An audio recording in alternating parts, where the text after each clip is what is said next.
Ready to join the Cheval Moran Film Fantasyland crew? It's time, dear partner and Paimon, for us to turn our attention to the Cheval Moran Film Fantasyland. As I mentioned, the park was started up by enthusiasts who brought in the Spina di Rosula to handle the planning, construction, and operations.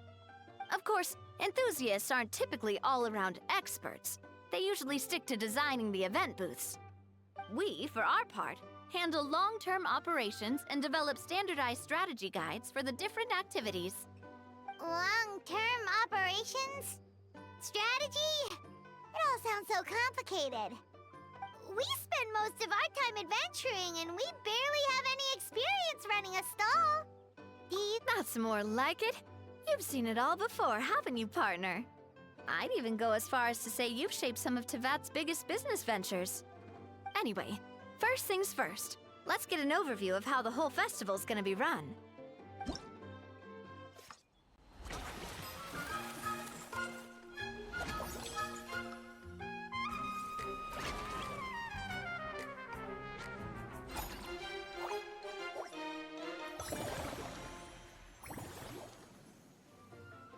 As you can, the Spina's only been able to hire a limited number of craftsmen.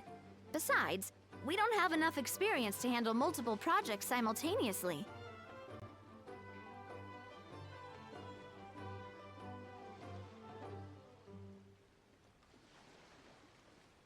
That's why I chose to adopt a time slot-based planning method, so we can focus on specific tasks during each designated period. Upgrading facilities, expanding the venue, hiring staff. All of this requires funds and time slots to accomplish. So, it's our job to allocate precious time slots in each business cycle to the most worthwhile tasks.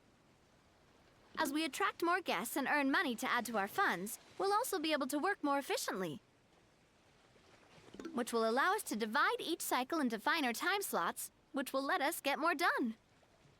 So we'll be limited in the decisions we can make and tasks we can focus on within each time period. Which means we have to use our limited actions and Mora to earn even more Mora. Kinda like playing chess or cards then. Cooking up a strategy in advance is gonna be key. Paimon thinks she just about gets it. How do you feel about it, Trap? Yep, come on, we can do this. You mentioned standardized strategy guides just now. Does that mean there are non-standard ways to take part too? Of course. Film and entertainment mean different things to different people. And there's gonna be a wide range of exciting activities for people to try out. If we're not careful, some visitors might wander off and end up getting in trouble. And others might pick up dangerous props by mistake. To avoid confusion, we need to create a standardized strategy guide for each activity. Just think of it like a walkthrough. Wow, if we're the first ones to test out the activities, who knows what surprises there could be waiting for us. But if we hit a tough spot, we'll just have to rely on our skills to carry us through. Hopefully it goes without saying that I'd never put you in danger, partner. I carefully checked all the existing activities before you arrived, and I can assure you that they're all perfectly safe. I also wanted you to experience the activities before anyone else gets to. It'll be fun. Plus, we'd like to hear your thoughts and suggestions. Oh, those are two things Navia is best at! Making people feel safe and having fun! Great! Well, I can't wait to hear what you think. Your input is super important to us.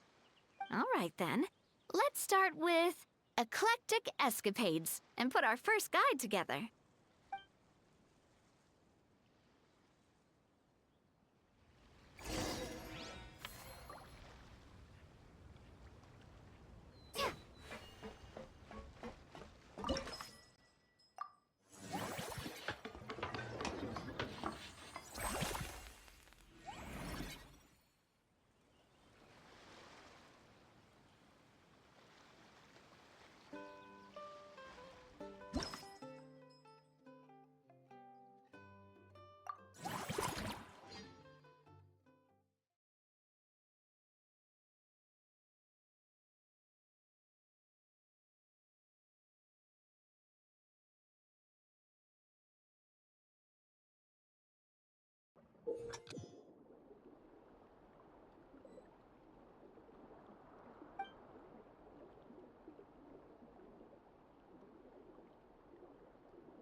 Both of you seem even more excited than before. Looks like your first trial run didn't disappoint. Paimon hasn't actually watched that many films, but after trying it out, she might just be hooked. We should check out the film that it's based on. Great job, Paimon. That's exactly what our enthusiast friends were hoping you'd say. They'd be beyond delighted to hear that visitors are curious about the films that inspired these attractions. Some have even been willing to contribute extra funds out of their own pockets. Where budgets have allowed, of course. Out of their own pockets? That's right. While the Spina di Rosula covers the cost of basic booth materials and rental fees, many fans have personally funded promotional materials and related merchandise. The cost of the booth itself isn't their main expense. Some of them have already started designing spin-off products inspired by film characters. Take our official mascot, Surintendant Chevalmoran, for instance. She won second place in the last most popular character poll for the comic film category, and was even dubbed the pinnacle of round, bouncy cuteness. Many people have expressed interest in designing cushions based on her image, using the highest quality fabrics and hiring the most skilled artisans to mass produce them. These cushions will officially go on sale at the next convention alongside lots of similar products. Sounds irresistible, right? Plus, as Surintendant Chevalmoran's guardian and official image rights agent, Farina will receive 60% of the sales revenue. After all, the fans are doing this voluntarily, not for profit, but to promote Surintendant Chevalmoran's adorable image.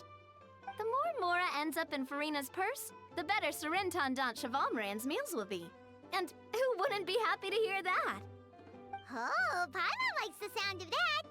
Everyone working hard for something they all love without worrying about profit. Still, we can't just ignore Mora completely. Whether it's fan creations or official commercial projects, some level of financial balance is still necessary. The same logic applies to the Chevalmoran Film Fantasyland taken as a whole. Once we finish the standardized strategy guides, our attractions can officially be open to the public. But we can't take personal charge of the ticketing process. There's plenty of work to do at the various booths, and the park itself is a work in progress. We'll need to assign dedicated employees to maintain and manage each attraction. There's a recruitment section on the park's bulletin board. We've received many applications, and each candidate has their strengths. Our job is to match the best candidates to each attraction based on their overall performance. Once assigned, the staff will keep the attractions running, ensuring a continuous revenue stream. Wait, so we've suddenly gone from being playtesters to heads of human resources? That's definitely a first for us. Just don't hold everyone up to your own standards, okay? You can't expect everyone else to be as capable as you. All right, time to review some resumes. Fingers crossed we'll get some exceptional candidates.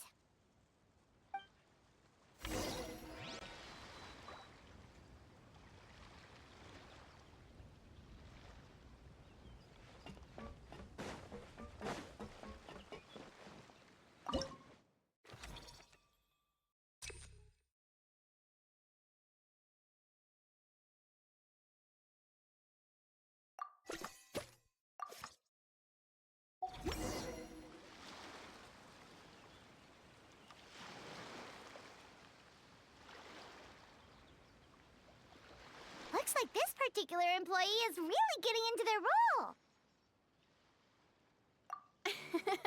You're both doing great.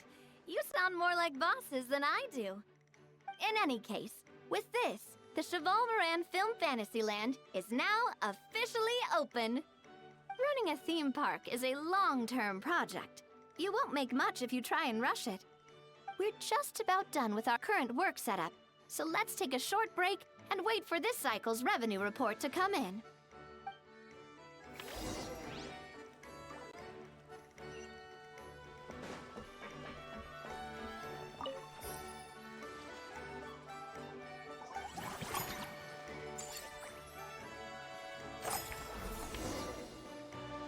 Well, the numbers might not look that impressive, but given that we're just getting the ball rolling, I'd say that wasn't a bad start. Building on this momentum, we must consider rolling out more unique business strategies during the next cycle. To draw in the crowds, I've invited one of Fontaine's very own celebrity chefs, my good friend Escoffier. She'll be performing right here in the amusement park's restaurant. On that note, let's go catch up with her. So, is the restaurant part of our business strategy too? There are so many layers to this operation.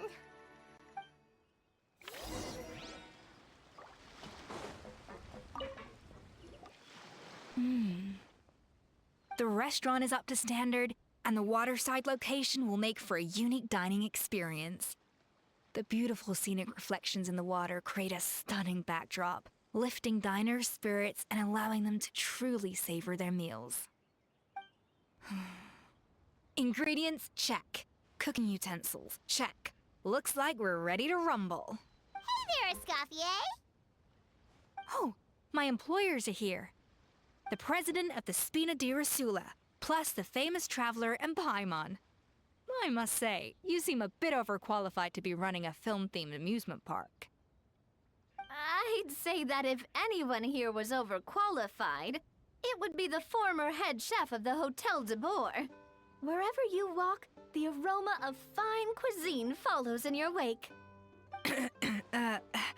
Let's get back to business. I'm guessing you want the traveler to help me decide the theme dish for each cycle, right?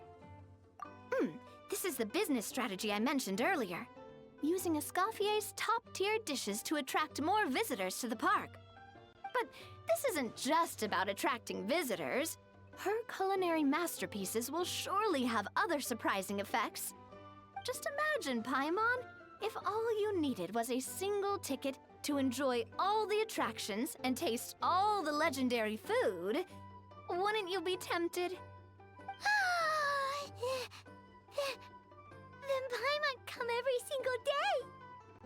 Now, here's the twist. To get the most out of this strategy, the menu can't be made public. Based on research by a certain food branding consultant, many restaurants have started offering a special chef surprise dish. So give me some inspiration every few business cycles, and I'll decide on our next theme dish. Now then, give me your hand. A warm and energetic feel. Your hands are calloused from wielding your sword, but still quite delicate. When you grasp its hilt, it's like you're holding the bow of a violin. A sword, then. The theme this time shall be strength. All right, let's find out what strength looks like in gastronomical form.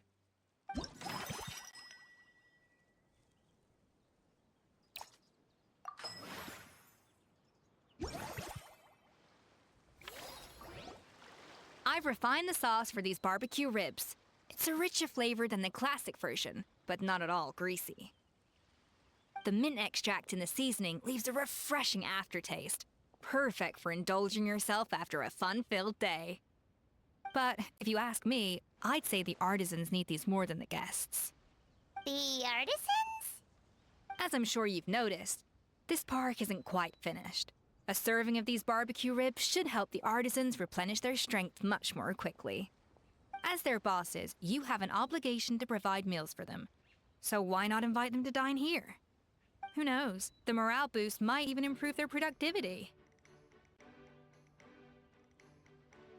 Oh, if I recall correctly, you once served up some special fish and chips for the porters over at the Fleuve Centre.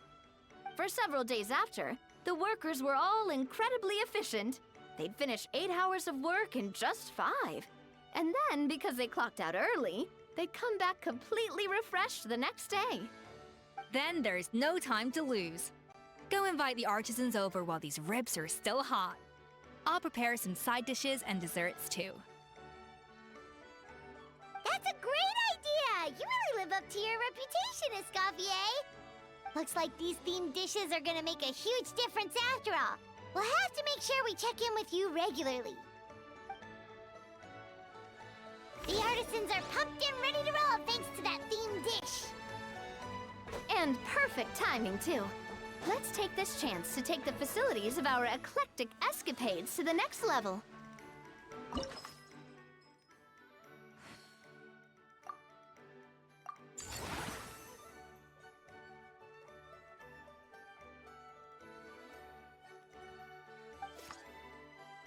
We should be able to attract more customers by upgrading the stall, don't you think? That's right. Based on my business experience with the Spina di Rosula, I've quantified the service value to help you intuitively understand how satisfied customers are with each stall. An attraction will reach its ideal revenue only when its service value meets customer expectations. As we improve and expand our facilities, expectations will also increase accordingly. When that happens, we can deploy more capable employees, or invest funds in training to enhance our employees' skills.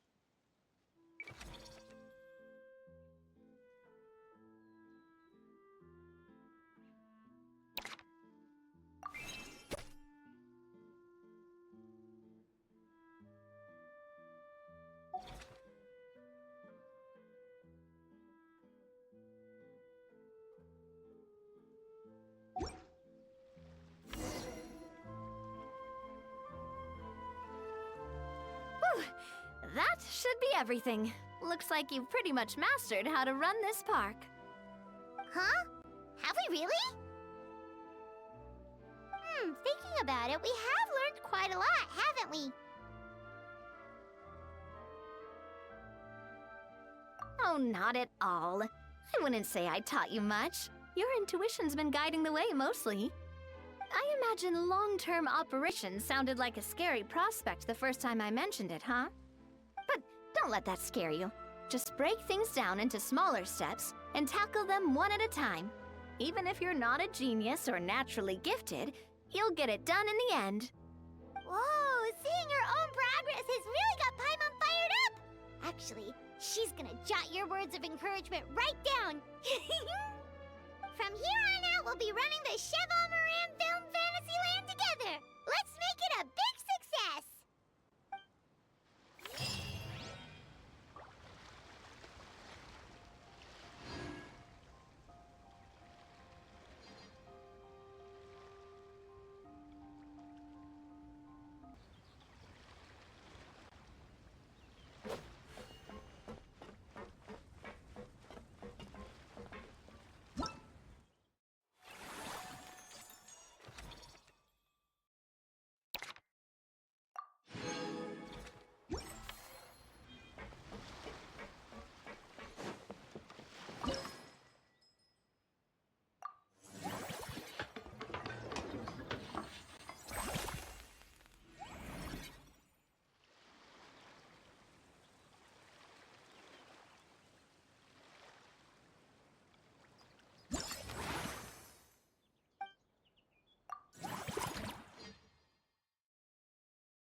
Where the fuck did I fucked up?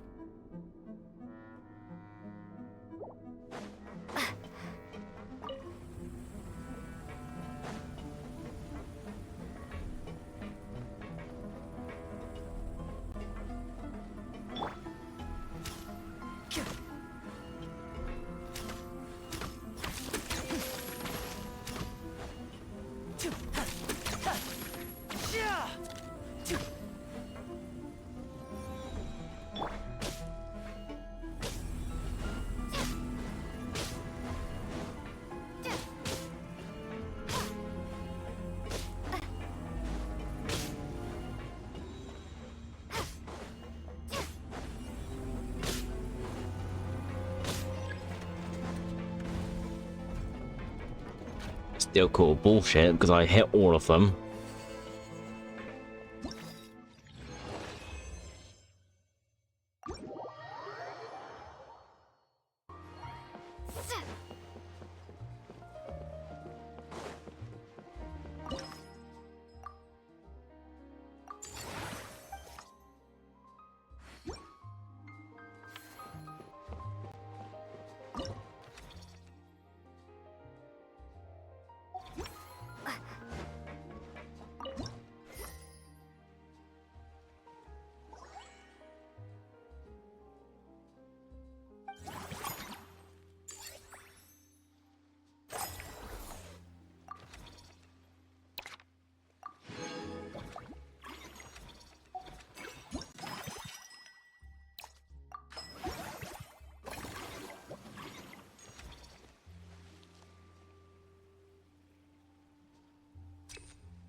Nice.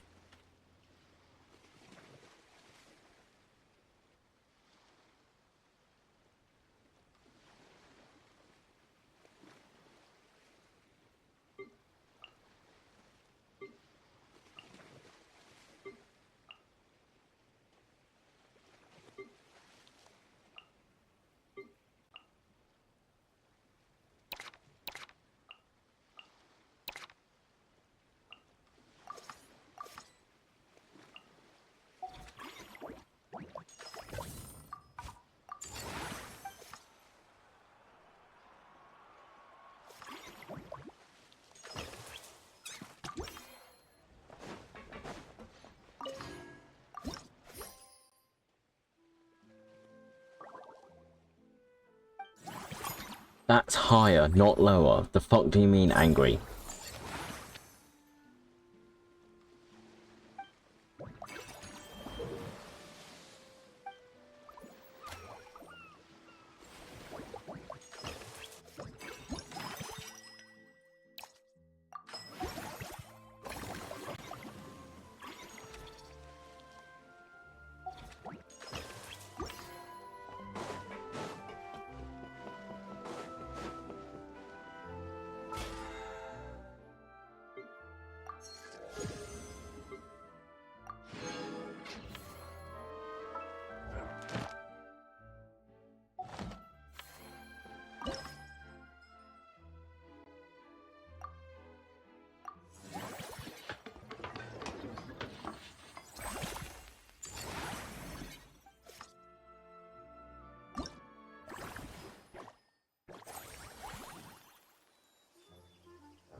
is that our hero, the Traveler? And Paimon, too! Oh, I guess I shouldn't be too surprised. Mrs. Coiffier already told me you were the big boss here. But when I saw you just now, I forgot myself for a moment. Technically speaking, the Cheval Moran Film Fantasyland doesn't even have a boss, does it? Isn't it the idea that everyone works together to make it as successful as possible, and then we all share the profits? But, wait a sec. Why are you here, Veressa? Well, officially, I'm here to promote my brand. Not long ago, Mrs. Coiffier placed an order with me for her restaurant, as she often does. In her letter, she mentioned that showcasing my orchard's products at the festival would boost sales and help build my brand recognition. After talking it through with my parents, I decided to give it a shot. Now that I'm done with the restaurant's ingredient order, I plan to sell the rest of my fruit directly to guests to help quench their thirst, of course. The thought of enjoying fresh fruit from Natland here in Fontaine does sound pretty appealing. But with this many customers, wouldn't it be exhausting to watch the stall all day? Huh? Am I supposed to be watching the stall the whole time? There's an attraction over there called Movie Masterpieces, right? I heard some of the challenges are based on famous films. Some of those films have even been adapted into great comics. I'd love to go give it a try.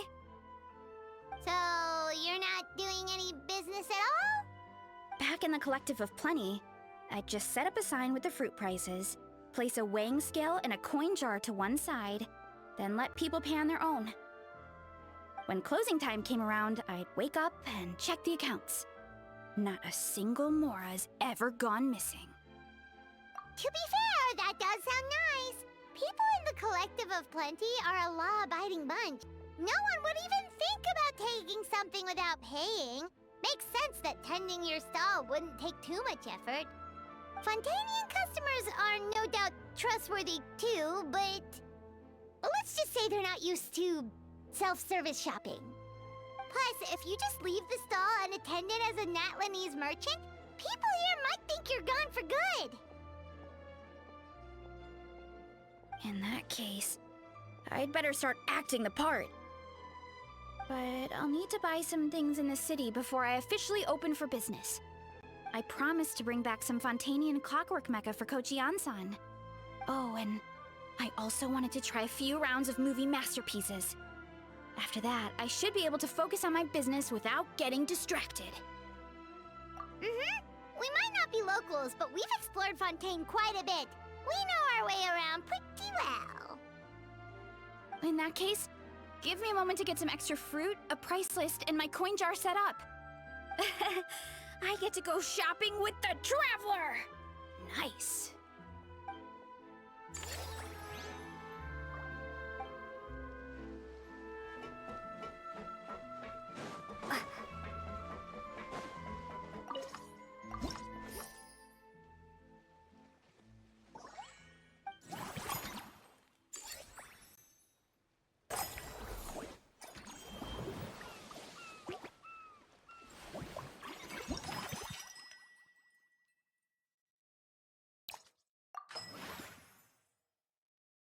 I will do these quests after I do these.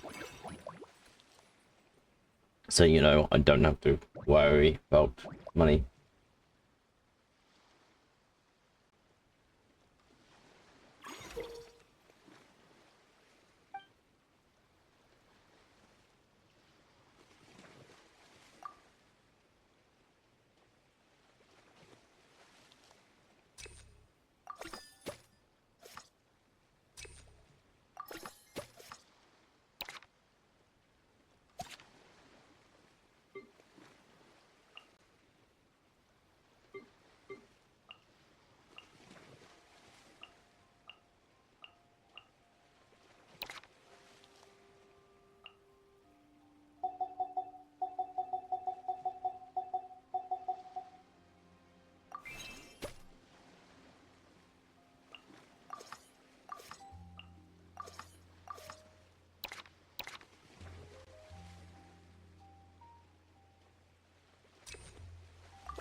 I love that.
No, I don't know what to do on this one.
Earlier on, that lady with the pink hair took a picture of a How and Kakuku together.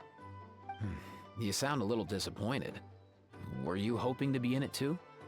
I was at first, but after seeing how awkward a How looked, I figured I wouldn't really fit in. Huh? And you didn't think of sharing this any sooner? I'd have cuddled your neck and smiled for the camera! Anything to get out of being in the same frame as that thing! Really? Well, no worries, you still can. Come here, give us a hug. I hope your face is ready, because it's about to get flame roasted! I got your back,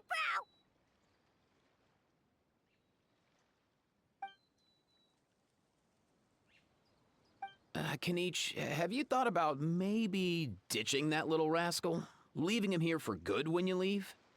I have. But given that a How's also an old relic, that would probably count as international smuggling. I can't bring myself to knowingly break the law. Guess we all have our problems in life.